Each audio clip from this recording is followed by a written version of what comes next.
Listen, the person themselves, of course, is there all the time. But as a sexual object, as an erotic partner, they're hardly ever there because their attention is split in so many other directions. Well, they'll hear someone say like, oh, we have sex 3 times a week. And somebody else, to your point, we're once a year. And so suddenly there's this gap and everyone's like, oh shit, which one should it be? And the answer is, if I invite you to my house for dinner and you're a gourmet, and I feel like I'm going to have to apologize every 3 minutes because the sauce isn't exactly right and my kitchen doesn't have every kind of knife in the history of the kitchen, I'm not going to want to invite you to my house for dinner. It's just too nerve-wracking. Yeah. That's what keeps people from being more interested in sex. Now for people, say, who maybe have fallen into a sexual drought, is scheduling sex the way to do it? So, is there any truth in women being stimulated before the sex is even kind of on the agenda? It's in the mental warm-up, getting turned on and knowing that she's wanted before even in the bedroom. Well, you're half right. Yes, women like that, but that's only half of the story. The other half of the story is men like that just as much. 3 things maybe that you would suggest for couples who do want to sort of unlock this idea of scheduling sex into their relationship right now. What should they do? Well, let's start with what are the 3 keys to enjoyable sex? How's that? Yeah. Number 1. Welcome to SWIISH Wellness Unlocked, the podcast that cuts through the noise and gets straight to what works. We're your hosts, Sally Obermeder and Maha Corbett. We're founders of a global wellness brand that's been changing lives for over a decade. Every episode, we're going to explore the latest trends. We'll dive into breakthrough science and insights from leading experts to help you live, feel, and look your best. No fluff, just facts that work. Let's unlock it. If you think scheduling sex sounds unromantic, if it sounds rigid or even unnecessary, well, probably think again, because today we're going to challenge everything that you thought that you knew about intimacy, about passion and connection. Our guest is incredible. It's Dr. Marty Klein, and he is an absolute powerhouse in the world of relationships and also sexuality. Dr. Klein is a certified sex therapist with over 40 years of experience. He is an award-winning author of so many books. His book is called Sexual Intelligence, and he's got another one called His Porn, Her Pain. He's testified as a sex expert in state and federal courts. He's briefed the US Congress on sex education. And furthermore, he's lectured in over 30 countries. So today, Dr. Klein's here to talk about a topic that might just revolutionize your relationship. Why scheduling sex isn't just a good idea, but in fact, it could actually be a game changer. We're going to dive into how to plan intimacy and how doing that can actually reignite passion. It can eliminate pressure and can actually make sex better than ever. So if you've ever struggled with, mismatched libidos, busy schedules, or just feeling like spontaneity isn't what it used to be, this episode is 100% for you. Let's get into it. All right, Dr. Klein, I cannot wait to get into this chat with you. Let's just start straight off the bat. Do we really need to schedule sex? Well, only if you want to have sex. Why do we have to schedule it? Well, don't we schedule everything? I mean, if after our podcast is over today, if I said to you, oh, and by the way, let's go and have a cup of tea right now. You're not available. I'm not available, right? Yeah. People who have jobs or kids or a home, everybody's busy and everybody schedules everything. So it's unrealistic to imagine that people are going to be sitting around doing absolutely nothing and look at each other and suddenly be on fire and say, oh, let's have sex right now. It's just not realistic. Yeah. Is it? I think, is the resistance around it because it feels unromantic? Like when you're kind of, in your kind of early 20s, you a lot of your life is spontaneous, right. And sex is part of that. It's like, oh, hey, it's Tuesday night at 9 p.m. Should we go see a band? Yeah, sure. But it's maybe as you get older and there are more demands on you, you do start to schedule everything. And I wonder if it's the reason we resist it is because it doesn't feel romantic.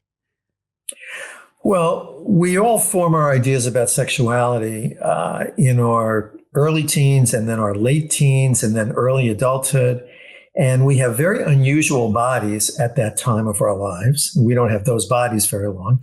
And we have very unusual lifestyle at that point. And we don't have that lifestyle very long. So we get our ideas about what's romantic or what is sexy when we're very young. And then we're not young anymore. But if we hold on to those ideas that we developed when we were young, we're going to be in big trouble. That's true not only of sex, but of a lot of things like taking care of your health, for example. So this idea about what's romantic or what's not romantic, I'll tell you, not having sex is not romantic, right? and having sex that you can look forward to, you could say that's romantic. And knowing that your partner is thinking about you sexually, that's romantic. Yes. And getting ready and making the time and the place, that's really romantic. Yes. It's funny you say that, because that a little bit of what you just described is a little bit like, when you are in your early 20s, like you're getting ready to go out, it's date night, you're like, that anticipation is very exciting. And I think one of the things that people maybe feel when they live with a partner for a long time is that anticipation is gone because the person's kind of always there. Always there. Except they're not always there sexually. You're not always there sexually. You've had a hard day at work. You got to deal with your kid's science project that's due tomorrow. Now you're telling me it's due tomorrow, right? So the person themselves, of course, is there all the time. But as a sexual object, as an erotic partner, they're hardly ever there because their attention is split in so many other directions. So when we say, look, let's both be available for sex this coming Saturday afternoon. Maybe we'll be in the mood, maybe not. But if we're in the mood, let's both be available. Let's start thinking about that now on Tuesday or Wednesday. What that does is it makes your partner an available erotic object come Saturday afternoon. Whereas otherwise, they might be around, but they have a million things to do.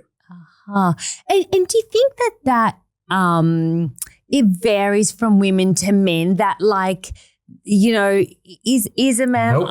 It doesn't. Okay, interesting. Nope. And why is it? Because a lot of women will say like, I want to be romance still. I want my partner, whereas a lot of guys will be like, yeah, if you tell me you want to have sex, that was good. I'm good to go, Yeah, that's your typical 20-year-old guy. That is not your typical 44-year-old guy. Right.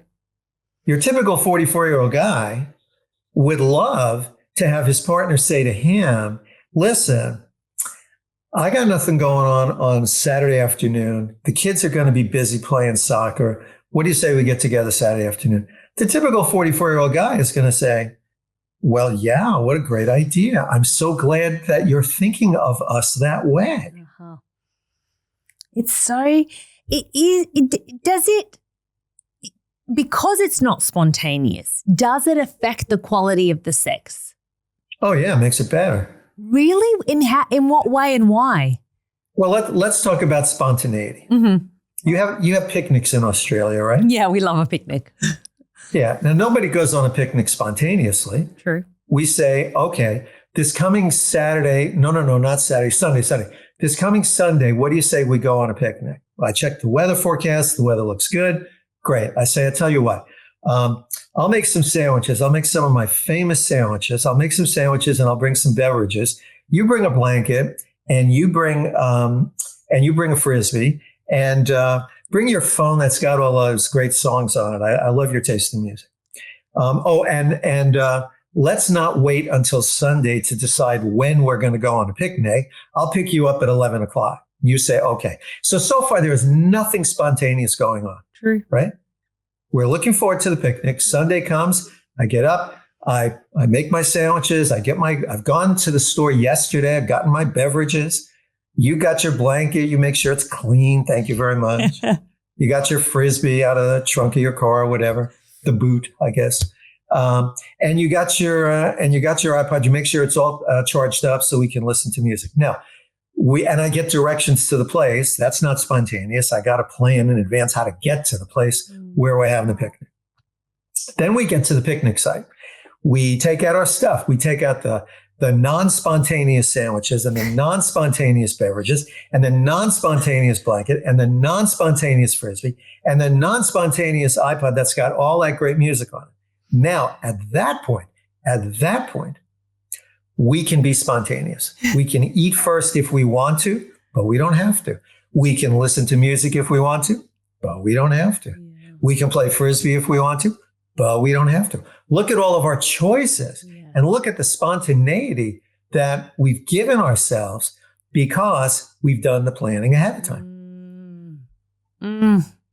When you share this kind of advice with couples, do you find them receptive? Do you find, one partner more receptive than the other? Because as you describe that to me, I'm like, that makes perfect sense. Well, I must confess, a lot of my patients think I make perfect sense, Sally. Well, plus one, you can add me to that list. That does make perfect sense.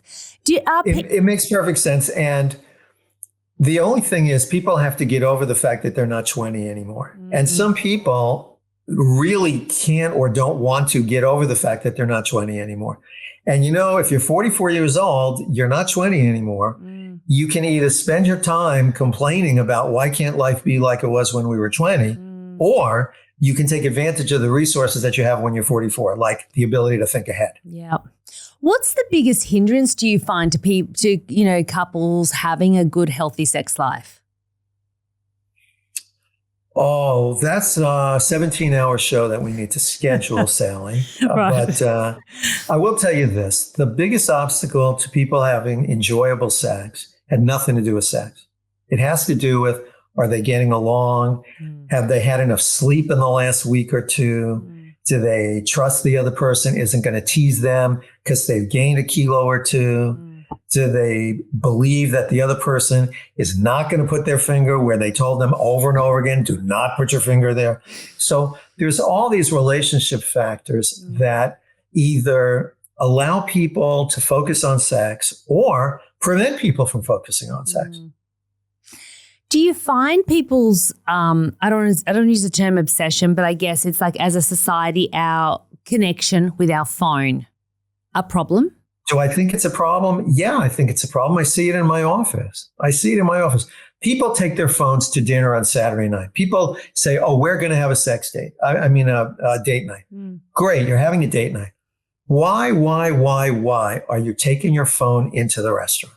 And everybody has their excuse. Well, in case we need to look something up, like Gone with the Wind, did that win an Academy Award or not? Or David Bowie, how many albums did David Bowie make? I was alive before phones. And if we had a conversation about, how many awards did Prince get for his album? And if nobody knew, or if we disagreed, we didn't look it up. There was nothing to look it up on. And we just continued our lives and continued our dinner. And it was perfectly nice. Yeah. But the fact that when people have date night and their phones go along with them, their attention is split. And I think that's just tragic. Is date night automatically sex night? Or do you need to separate those? Or what's the go here? No. Well, most grownups don't have sex on the school nights anyway. I mean, most grownups, they only have sex on the weekend because by the time you get in the middle of the week, by the time you get home and you eat, or if you have kids and you feed your kids, and then here in California, people have an hour of email to do after dinner. I don't know how it is where you are. Yeah, same. And then, people have to go to sleep early because they have to get up early. Who's going to have sex on a Tuesday night? It's just not practical. So most grownups, and I say grownups, when you're 19, you can have sex, whenever you want. But most grownups, they only have sex on the weekend. So if people do have date night during the week, it might be, let's go out for dinner and then come right back home. Or it might be, let's go for a long walk around the block. Or it might even be, let's play cards for half an hour. It might be, let's make it a point to watch the same TV show at the same time together without phones, please, without doing email while you're supposedly having a date night, please. So date night during the week rarely involves sex. rarely involves sex. And how important is it to have that date night? Like you said, even if it is a long walk, even if it is just, watching a show together, to keep that, the bridge between the date night and the scheduled sex, like to kind of keep that connection going? Well, I think there's value in date night, whether people have sex or not. Remember, there are several million couples in Australia who only have sex once a year. Wow. Yeah. And many of those couples are perfectly content. Yes. So let's not assume that everybody has sex. Let's not assume that everybody wants more sex. Let's not assume that everybody loves sex. Okay, so a lot of people like it. A lot of people do it. A lot of people want it. Great. Date night has its own value. Date night has its own integrity. Date night is a good way for people to connect. And that connection is more important than what you do to create the connection. Yes. So, I mean, you raise a good point there, and I think it's probably one of the most commonly asked questions. Like, I always say comparison is the thief of joy, but people always want to know, like, am I, in inverted commas, normal? And I know there's no normal. How many times should I be having sex? Like, and I guess off the back of that, what happens when you've got one partner who wants more and one who wants less? How do you bridge that? Well, those are two completely separate questions. So let's start with the normal question. Yeah. You said there's no such thing as normal, right? Yeah. So what do you say to people when they ask you what's normal? I say there's no normal, as long as you're both. It's whatever's normal for you two, as long as whatever's kind of whatever compromise or whatever happy place you guys can reach. But I think people do feel like, they'll hear someone say like, oh, we have sex 3 times a week, and somebody else, to your point, we're once a year. And so suddenly there's this big kind of gap, and everyone's like, oh shit, which one should it be? And the answer is, I'm not going to tell you. I can tell you how much sex people have depending on whatever demographic you want.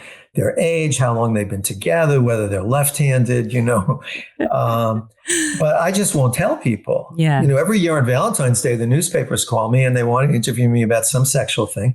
And sooner or later, it comes down to what's normal, what's normal penis size, or how many times should you have sex in the first year of marriage, or whatever, what fantasies are normal. And I just won't support the idea that there is such a thing. Wonderful.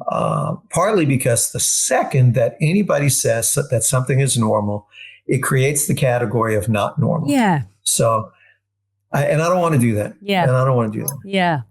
So then my second question, when you've got, I guess, two different, not even sex drives, but like there's a disconnect between how often. Right. So let's go back to talking about picnics. Let's say that you and I are in a couple, and I say to you, I love picnics with you especially, and let's make it a point to go on a picnic at least twice a month.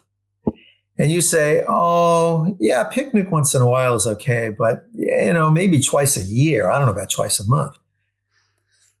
Now, if I'm smart, I'm going to say to you, you only want to go on picnics twice a year.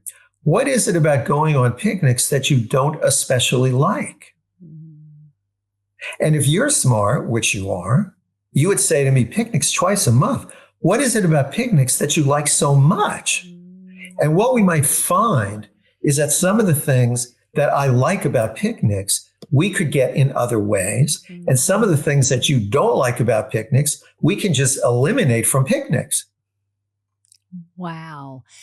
But you saying that, well, firstly, by replacing sex with picnic, I think it just immediately removes the, I guess, the defensiveness that people might feel, right? So now we're talking about picnics. It's fine. I'm not upset with you and you're not upset with me. It's fine.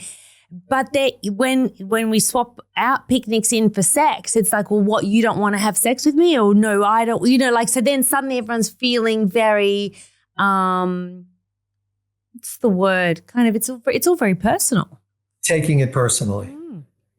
And what I ask people with these desire differences is, I might say to the higher desire person, do you think that your partner would be more interested in sex if you were different, if you were taller, shorter, fatter, skinnier, richer, had a beard, whatever it is? Do you think your partner would want more sex if you were different?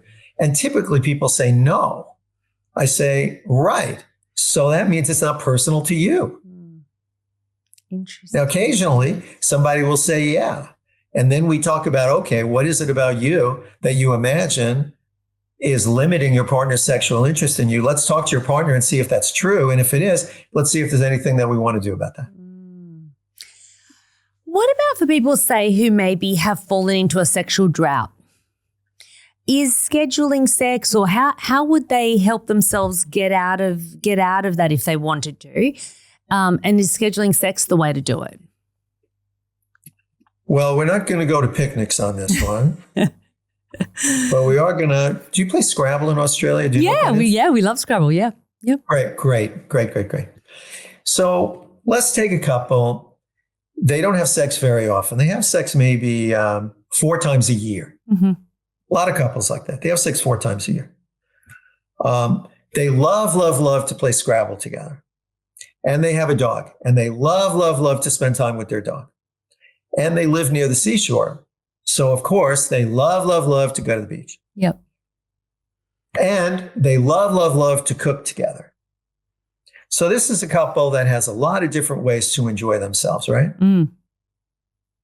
Now, because they have sex 4 times a year, if you talk to these people, they don't enjoy it very much. Mm. If they enjoyed it a lot, they would do it more often, right? Mm. But they don't enjoy it that much. So if this couple, all of a sudden, on a Saturday afternoon, they find themselves with some free time and the kids are unexpectedly out of the house for the afternoon, they have 90 minutes where they can do anything that they want. Mm. And they know that they will enjoy themselves playing Scrabble. They will enjoy themselves walking the dog. They will enjoy themselves going to the beach. Maybe they'll enjoy sex. Maybe they won't. What would be the reasonable thing for those people to do?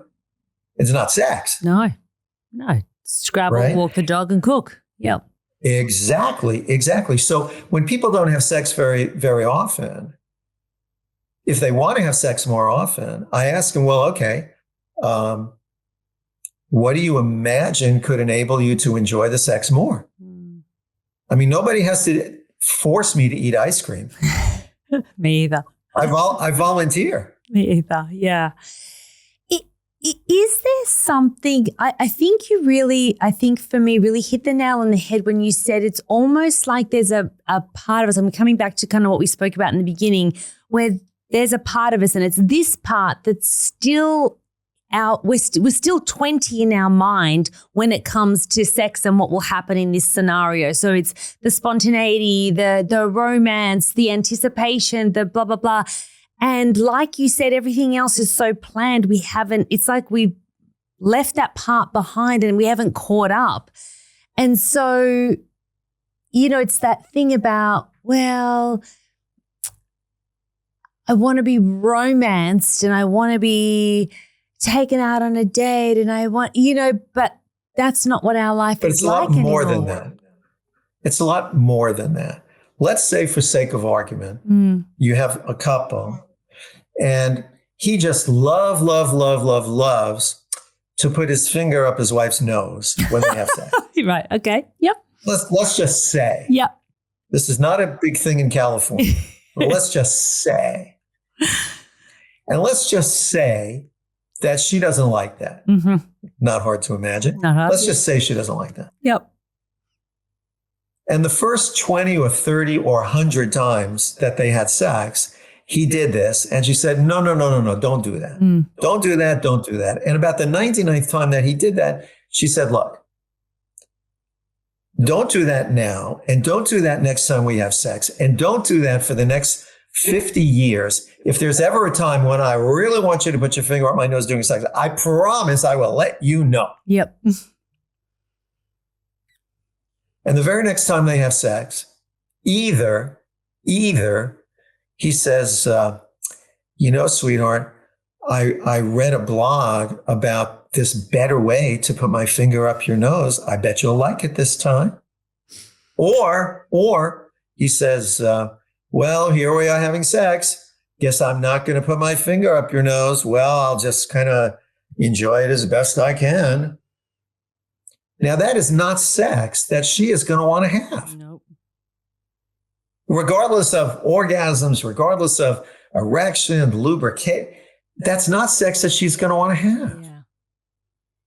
So by the time people get to be 30 or 40 years old, by the time people have been with somebody for a little while, either they cooperate with each other, either they feel respected during sex, either they feel trusting and playful during sex, or they get into bed and they've been teased about their belly, or they've been teased about their hairy butt, or they've been criticized because they haven't had a boob job, or they've been criticized because they lose their erection, or the person is afraid that he's going to lose his erection. Those kinds of circumstances, that's what makes people not want to have sex. That's what makes people think, if I could enjoy myself cooking a meal with you, or if I could enjoy myself playing Scrabble with you, why would I put myself in a situation where I'm going to feel awkward, or I'm going to feel embarrassed, I'm going to feel like I have to patrol where you put your finger, I'm going to have to apologize. The heck with all that stuff. Totally. And that's what a lot of psychologists don't understand. That's what a lot of bloggers don't understand. That's what a lot of media personalities don't understand, that the way to have better sex has nothing to do with penises and vaginas and vulvas and orgasms. The way to have better sex is for the people to get along better, and for people to not feel they have to apologize because they're too fat, or they're too skinny, or they're too hairy, or they're not hairy enough, or they don't last long enough, or whatever it is. If I know in advance, if I invite you to my house for dinner and you're a gourmet, and I feel like I'm going to have to apologize every 3 minutes because the sauce isn't exactly right, and my kitchen doesn't have every kind of knife in the history of the kitchen, I'm not going to want to invite you to my house for dinner. It's just too nerve-wracking. Yeah. Yep. That's what keeps people from being more interested in sex. Interesting. Is there any truth in, women being stimulated before the sex is even kind of on the agenda? It's in the mental warm up. It's in the, I say in the lead up, like walking past in the kitchen, oh my God, you're so gorgeous. Or in the what's the word? It's not even a tease. It's like it's the adoration, or it's the letting her, I guess, in the getting turned on and knowing that she's wanted before even in the bedroom. Well, you're half right. Yes, women like that. But that's only half of the story. The other half of the story is men like that just as much. Interesting. Men don't want to be perceived sexually as just a penis or just a hard penis. Men want to feel like that their partner is glad that they're going to have sex with them. Men want to feel like whatever they do in bed is going to be appreciated, just like women. This whole idea that women and men are so radically different sexually, that may be true when we're 17 years old. But by the time you get to be 35 or 55, male and female sexuality converge. And men and women are desire the same things from sex. And men and women are anxious about the same things when it comes to sex. And this whole idea that women are some strange creatures who have to be handled in a certain way in order to get them into bed. By the time you're a grown up, everybody needs to be handled a little bit more gently, and everybody needs to feel appreciated, and everybody wants to feel desired, and everybody wants to feel graceful, and everybody's concerned that when they take off their clothes, somebody's going to either laugh at them or sort of roll their eyes. So I think we do, both men and women, a terrible disservice when we try and convince men, oh, you have to handle women in a certain way, or else, you just can't expect them to be sexually interested. Interesting.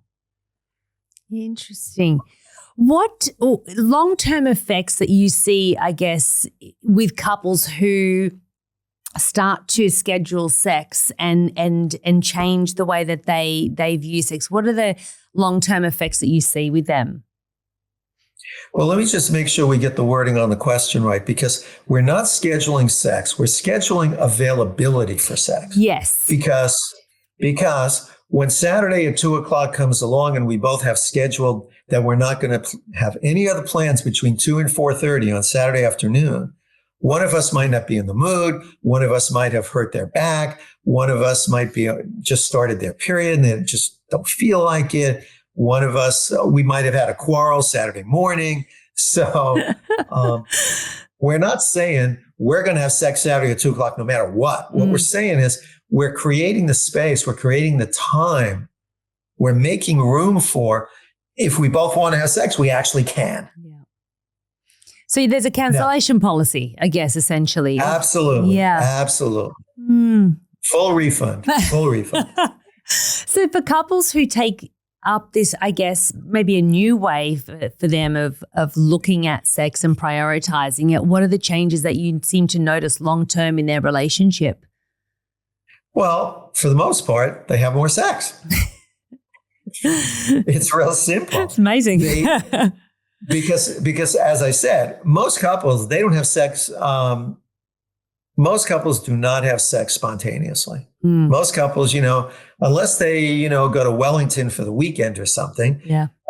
Most couples don't have sex without planning it. And even, if we have tickets to go to Wellington or Bali or whatever it is, that's a certain amount of planning there too, right?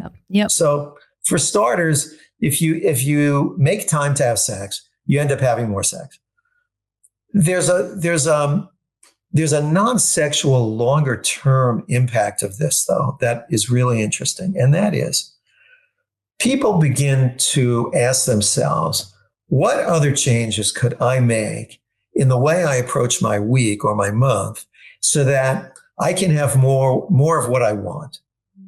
Most of us, we don't have enough of a sense of agency. We don't have enough of a sense of, I can create the week the way that I want it, or I can create the month the way that I want it. I'm so busy, and my kids want a piece of me, and my mother-in-law wants a piece of me, and my job wants 3 pieces of me, and then I have to go to the doctor because I have this cough and so on. And before you know it, like I have 30 seconds of discretionary time once a month. Yeah. But when people have struggled for years that they don't have as much sex as they want, or they don't have as much time with each other as they want, and they realize that they can begin to create that, some of those people start asking themselves, what else could I create? What other things could I do to make space? Like people who say, I really want to work out, but I just never can find the time. Well, actually, you can find the time if you're willing to make a plan. Now, I'm not saying it's easy, but you can do it. Or people who say, I want to spend more time with my kids. Or people who say, I have a friend who moved to Perth, and I never see them anymore. But wouldn't it be nice at least once a month to do a FaceTime or to do a chat? So the sort of longer term implication, Sally, of this is that people begin to ask themselves, are there other ways in which I could get a hold of my life a little more and structure it so that I feel more satisfied? So good. So right. Marty, as we wrap up, I want to ask you, the podcast is Wellness Unlocked, and for us it's really important that people can walk away with, I guess, something really tangible that they can do to unlock, a change that they're wanting to make. So 3 things maybe that you would suggest for couples who do want to sort of unlock this idea of scheduling sex into their relationship right now. What should they do? Well, let's start with what are the 3 keys to enjoyable sex? How's that? Yeah. That's Number one, self-acceptance. Accepting your body is exactly the way that it is. A lot of people, they feel surprised when they wake up in the morning and they have not lost 10 pounds overnight. Or a lot of people feel like, well, I'll enjoy sex after I've lost 10 pounds. And that doesn't work. Or a lot of people are nervous about their fantasies, or a lot of people are nervous about, I like oral sex more than I like intercourse, or I have better orgasms from a vibrator than I do from intercourse. So number one, self-acceptance. Number two, being present during sex, being present, not focusing on your erection, not focusing on the laundry that is not getting done while you are having sex, not focusing on, what about that presentation at work tomorrow? I should have prepared it in a different way. Oh no. So being present during sex. And number three, communication. My old friend Lonnie Barback used to say the most important sentence in the English language is a quarter of an inch to the left, please. That is a good. I never failed to give Lonnie credit for that. And communication is so important. And that includes, communication includes, honey, I would enjoy the sex more if you close the window. I'm chilly. Or, honey, I would enjoy the sex more if I put on socks. Or, wait. I didn't realize this when we started, but I actually have to go to the loo right now before we proceed.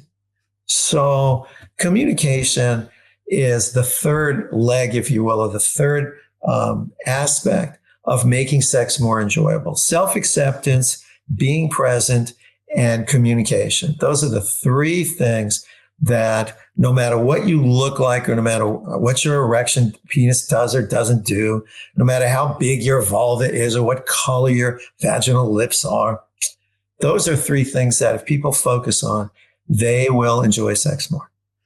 Dr. Marty Klein, you are amazing. This was so enjoyable. I have absolutely no doubt that this will help so many people. I cannot thank you enough. I was so excited to do this chat and you did not disappoint.